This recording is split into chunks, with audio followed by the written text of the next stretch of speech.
আমি অসম চৰকাৰে 5খন নতুন আঁচনি ৰূপায়ণৰ বাবে আগবাঢ়িছোঁ।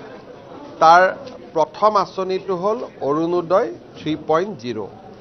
ওদালগুৰি জিলাত আগতে 58,000 পৰিয়ালে অৰুণোদয় পাইছিল। এইবাৰ আমি হিতাধিকাৰীৰ সংখ্যা 1,18,000 পৰিয়াললৈ বৃদ্ধি কৰিছোঁ।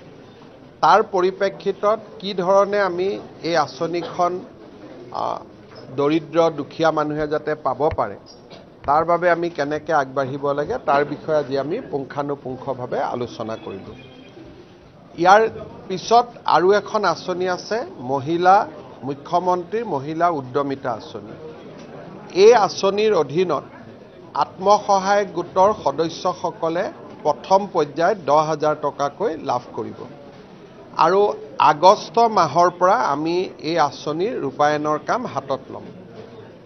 আমাৰ ওদালগুৰি জিলাত মোৰ এনেকুৱা ধাৰণা হয় যে 1,07,000 মহিলা উপকৃত হ'ব।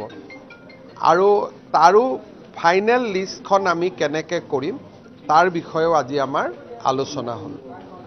দ্বিতীয়তে মুখ্যমন্ত্ৰীৰ আত্মনিৰ্ভৰ অসম আঁচনি। এই আঁচনিখনৰ অধীনতো আমাৰ ওদালগুৰি জিলাৰ প্ৰায় 2,500 যুৱকে 2 লাখ টকাকৈ লাভ কৰিব। সেই আঁচনিখনৰো হিতাধিকাৰীসকল ইণ্টাৰভিউ হৈ গ'ল, চিলেকশ্যন হৈ গ'ল। আমি কেনেকৈ ফাইনেলি কৰিম সেই বিষয়েও এটা সম্যক আলোচনা হ'ল। চতুৰ্থতে আমাৰ এটি কলি দুটি পাত। অসমৰ চাহ উদ্যোগে 200 বছৰ সম্পূৰ্ণ কৰাৰ পৰিপ্ৰেক্ষিতত চাহ বাগিচাৰ শ্ৰমিকসকলে 5,000 টকাকৈ এককালীন চৰকাৰৰ পৰা লাভ কৰিব। তাৰ আঁচনিখন ওদালগুৰি জিলাৰ বাগানৰ প্ৰতিজন শ্ৰমিকে যাতে এই আঁচনিৰ সুবিধা পাব পাৰে তাৰ বিষয়েও আজি আমি ইয়াতে আলোচনা কৰোঁ। ইয়াৰ উপৰিও আমি প্ৰত্যেকটো সমষ্টিতে আৰু 4,000 জনসংখ্যাক সামৰি ল'ব পৰাকৈ আমি ৰেচন কাৰ্ড মুকলি কৰি দিছোঁ। সেইখিনিও যাতে নোপোৱা মানুহখিনিক আমি দিব পাৰোঁ, কাৰণ এখন ৰেচন কাৰ্ড হাতত থাকিলে আয়ুষ্মান ভাৰত, আয়ুষ্মান অসম আঁচনিত মেডিকেলৰ সুবিধা পায়। সেই বিষয়েও আজি আমি আলোচনা কৰোঁ। অকণমান অসমত আন অঞ্চলবিলাকত এই তালিকাসমূহ ইতিমধ্যে সম্পূৰ্ণ হৈছে। BTAD অলপ পিছ পৰি আছে।